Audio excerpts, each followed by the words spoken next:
사랑하고 축복합니다. 9월 16일 토요일입니다. 오늘도 믿음으로 승리하는 가족들 되시기를 소원합니다. 오늘 말씀은 은밀하게 다가오는 것을 조심하십시오라는 제목으로 함께 말씀을 나누고자 합니다. 오늘 말씀은 열왕기상 7장 1절에서 12절까지의 말씀입니다. 말씀을 봉독합니다. 솔로몬이 자기의 왕궁을 13년 동안 건축하여 그 전부를 준공하니라. 그가 레바논 나무로 왕궁을 지었으니 길이가 100규빗이요 너비가 50규빗이요 높이가 30규빗이라.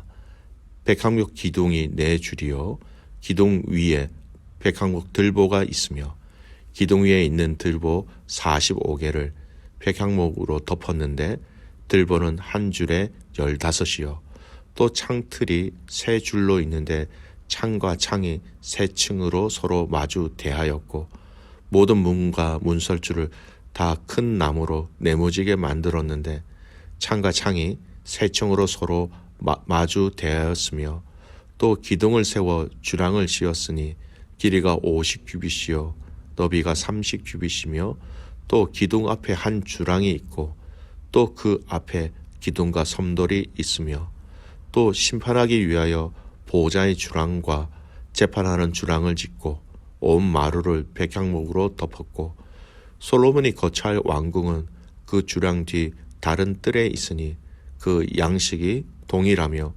솔로몬이 또 그가 장가든 바로의 딸을 위하여 집을 지었는데 이 주랑과 같았더라. 이 집들은 안팎을 모두 귀하고 다듬은 돌로 지었으니 크기대로 톱으로 켠 것이라. 그 초석에서 처마까지와 외면에서 큰 뜰에 이르기까지 다 그러하니 그 초석은 귀하고 큰 돌 곧 10규빗 되는 돌과 8규빗 되는 돌이라. 그 위에는 크기대로 다듬은 귀한 돌도 있고 백향목도 있으며 또 큰 뜰 주위에는 다듬은 돌 3켜와 백향목 두꺼운 판자 1켜를 놓았으니 마치 여호와의 성전 안뜰과 주랑에 놓은 것 같더라. 아멘. 오늘 말씀 제목은 은밀하게 다가오는 것들을 조심하십시오라는 제목으로 함께 말씀을 나누고자 합니다. 오늘 이 본문의 말씀은 솔로몬은 이 성전 건축을 마치고 이제 왕궁 건축을 시작하는 내용을 얘기하고 있습니다. 이 솔로몬의 성전 건축 이후에 또 자신의 이 왕궁 건축은 긍정적인 부분들과 부정적인 부분들이 함께 모여 있는 본문으로 그렇게 이중적으로 설명하는 것이 일반적입니다. 먼저 긍정적인 부분을 한번 보겠습니다. 여러분, 이 시기는 성전 건축 기사가 완전히 마무리된 것은 아닙니다. 오늘 열왕기상 저자는 7장에 왕궁 건축 이것을 기록한 다음에 다시 8장에 보면요 성전 기물에 대한 제작 과정을 아주 상세하게 다룹니다. 많은 구약 학자들과 성경 주석자들이 이 부분을 이렇게 해석하고 있습니다. 이것은 저자가 솔로몬의 왕궁이 성전의 일부로 건축되었음을 보여주기 위하여서 의도적으로 넣은 구조다라는 것이죠. 이걸 다르게 설명을 해보면 큰 규모의 왕궁은 성전의 일부로서 하나님께서 이스라엘에게 주신 영광과 번영을 상징하고 있다 이렇게 해석하는 것이죠. 즉 하나님의 성전과 솔로몬이 거하는 왕궁을 같은 곳에 붙여서 건축한 것은 하나님이 임재하심, 그 하나님의 임재하심의 상징인 이 성전과 가까이 있고 싶어한 솔로몬의 마음의 한 부분이다라는 것입니다. 우리가 예전에 한국에서 신앙생활을 하기 위해서 교회 근처로 이사 오시는 분들이 많이 있었지 않습니까? 새벽 기도를 잘 드리기 위해서 예배와 모임에 집중하기 위해서 이런 의미로 이 솔로몬의 이 자신의 왕궁과 하나님의 성전이 거의 같이 이어져 있다라는 것을 이렇게 여러 가지 영적인 의미로 또 솔로몬의 마음의 그 중심을 이렇게 표현하고 또 살펴보기도 합니다. 또 다른 것은요, 이 솔로몬의 왕궁의 이 번영과 영광들은 하나님의 언약의 완성과 성취라는 것을 잘 보여주고 있는 말씀이기도 하지요. 열왕기상 3장 13절에서 14절까지 말씀, 하나님께서 지혜를 구한 그에게 지혜를 주시는 것뿐만 아니라 더해 주시는 것에 대한 내용을 보겠습니다. 내가 또 네가 구하지 아니한 부귀와 영광도 내게 주노니 내 평생의 왕들 중에 너와 같은 자가 없을 것이라. 네가 만일 네 아버지 다윗이 행함같이 내 길로 행하며 내 법도와 명령을 지키면 내가 또 네 날을 길게 하리라. 솔로몬에게 소원을 물어보시고 그의 답에 하나님께서 약속하신 그 약속들이 이루어짐을 이 성전과 또 왕궁이 이렇게 함께 세워지는 것을 통하여 우리는 확인할 수 있다라는 것이지요. 그런데 오늘 이 본문 안에서는 여러분 이 긍정적인 부분만 있는 것이 아닙니다. 안타깝게도 부정적인 면을 얘기하고 있는 부분이 있어요. 솔로몬은 성전 건축을 위해서 하나님께서 다윗에게 주신 그 설계도를 따랐지만 왕궁 건축하는 데 있어서는 자신의 지위와 부를 총동원한 듯 그렇게 보입니다. 그 결과 왕궁은 모두 5개의 건물로 구성된 이런 복합 단지로 성전에 비해서 월등히 큰 규모로 건축되었습니다. 마냥 좋게만 해석할 수 없는 부분이 있어요. 1절에 보면 솔로몬이 자기 왕궁을 13년 동안 건축하여 그 전부를 준공하니라. 13년이라는 이 왕궁 건축 기록은 성전보다 더 많은 것을 부었다라는 것입니다. 물론 성전은 다윗이 모든 재료와 건축에 필요한 것들을 준비하였기 때문에 시간이 짧을 수 있었다라고 생각하지만 그만큼 자신을 위해서 오늘 이 13년이라는 이 세월은 많은 것을 여기에 들어갔다라는 것이죠. 12절에 보십시오. 또 큰 뜰 주위에는 다듬은 돌 세 켜와 백향문 두꺼운 판자 한 켜를 놓았으니 마치 여호와의 성전 안뜰과 주랑에 놓은 것 같더라. 하나님의 성전과 같은 재료와 방법으로 왕궁이 건축되었다라는 이 기록은요, 이 열왕기 저자의 은밀한 그런 고발장과 같다라는 겁니다.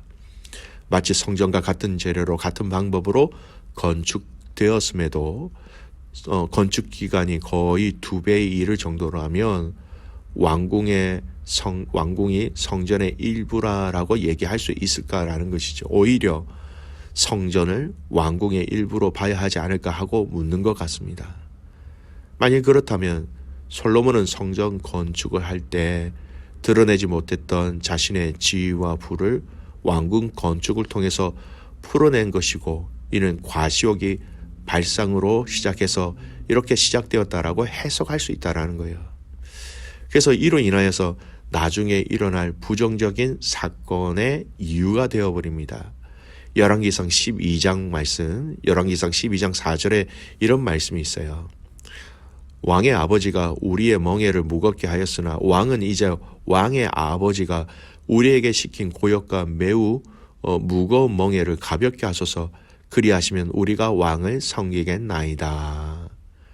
여러분, 솔로몬이 죽고 난 이후에 이 나라는 북이스라엘과 남유다로 나누어지게 됩니다.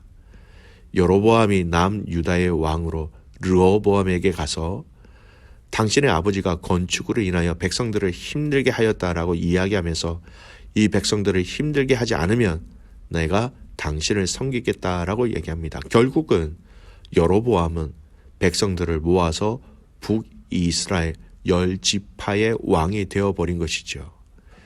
나라가 나누어지는 데 있어서 하나의 원인이 되어버렸다라는 겁니다.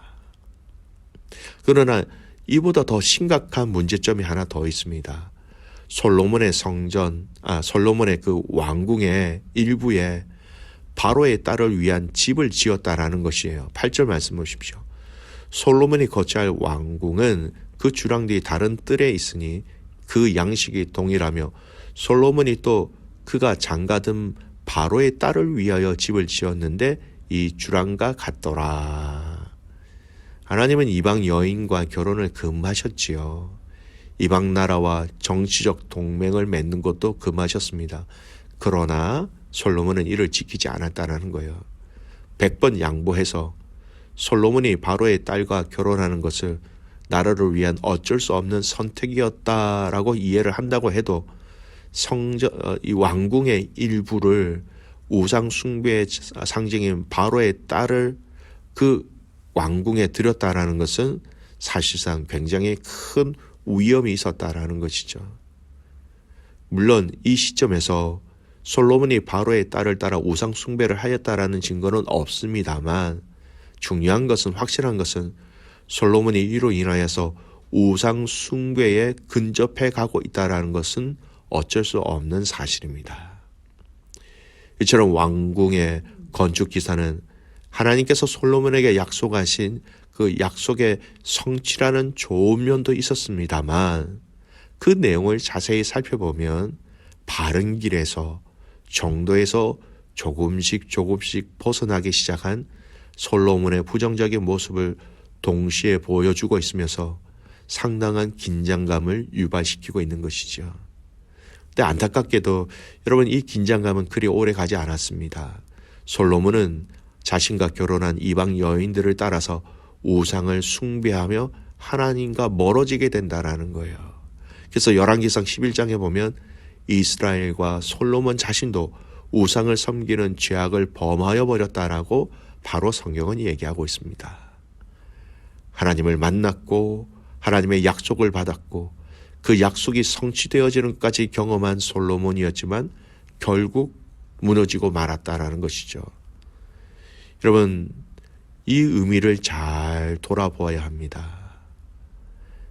매 순간 끊임없이 하나님께 신뢰를 드리는 것이 여러분 참 신앙이라는 것을 우리에게 분명히 말씀하고 있습니다. 영적 교훈이지요. 9번 하나님을 신뢰해도 단 한 번 내 마음대로 행동한 것이 나를 하나님에게서 멀어지게 할 수 있다라는 겁니다. 믿음의 가족 여러분, 그리스도의 인의 삶은 매 순간 하나님께 신뢰를 드릴 수 있는 삶이어야 합니다. 우리가 이러한 삶을 살아갈 때, 결단할 때, 또 우리 안에 계신 성령님이 가만히 계시지 아니하시고 그 성령의 소욕으로 우리가 이길 수 있도록 그 하나님께 신뢰를 드릴 수 있도록 우리의 삶을 도우시고 인도하시고 말씀하여 주시고 알려주시고 또 깨닫게 하신다라는 것이지요.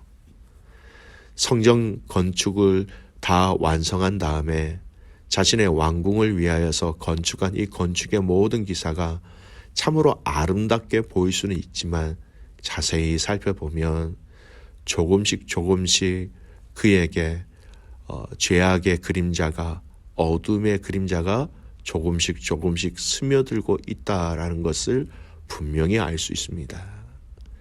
믿음의 가족 여러분, 우리의 신앙생활에 있어서 여러분 은밀하게 다가오는 것들을 조심하시기 바랍니다. 이것쯤이야 했던 것들이 나중에 우리가 감당할 수 없을 큰 죄악의 짐으로 우리를 짓누를 수가 있습니다. 우리가 늘 항상 깨어있지 아니하면 은밀하게 다가와서 우리의 마음을 빼앗아가는 것들에 대해서 민감하지 못하고 깨닫지 못하면 여러분 금세 우리의 마음은 무너질 때가 많이 있다라는 것이지요. 믿음의 가족 여러분, 우리의 힘으로는 할 수 없습니다. 그 성령님이 함께 하심으로 주님의 그 말씀을 통해서 우리에게 다가오는 이런 은밀한 것들을 다 밀어내고 막아내고 또 이미 은밀하게 우리 안에 이미 들어와 있는 것들이 있다면 그 주님의 부어주심의 은혜를 통하여서 다 멀리 쏟아 버릴 수 있는 지혜로운 성도가 되시기를 주님의 이름으로 축복합니다. 아멘. 기도하겠습니다. 살아계신 아버지 하나님, 하나님의 크신 은혜와 사랑에 감사와 찬송과 영광을 주님께 올려드립니다. 하나님, 오늘도 겸손히 주님 앞에 나아갑니다. 하나님, 우리가 우리에게 주신 이 신앙의 생활을 감사함으로 살아갈 때에, 기쁨으로 살아갈 때에 사단은 틀림없이 우리에게 은밀하게 다가와 우리의 마음을 빼앗아가며 우리에게 주신 믿음을 흔들리게 할 때가 있습니다. 하나님 깨어있게 하시고 우리 안에 계신 성령님이 함께 하심으로 말미암아 이 모든 영적 싸움에서 이기게 하여 주시옵소서. 은밀하게 다가오는 것을 발견할 수 있도록 깨어있게 하시고 은밀하게 다가오는 것을 막아 싸워 이길 수 있는 저희들 되게 하시며 나 자신과 또 부부가 또 가정이 또 셀이 공동체가 이 일에 합심하여 합력하여 모두가 이길 수 있도록 큰 복으로 임하여 주시옵소서. 내일 드려질 예배를 위해서 기도합니다. 예배 가운데 말할 수 없는 하나님의 위로와 은혜와 회복과 치유의 역사를 경험하는 그런 예배가 되기를 간절히 소원하옵고 살아서 역사하시는 예수 그리스도의 이름으로 감사하며 기도드리옵나이다. 아멘.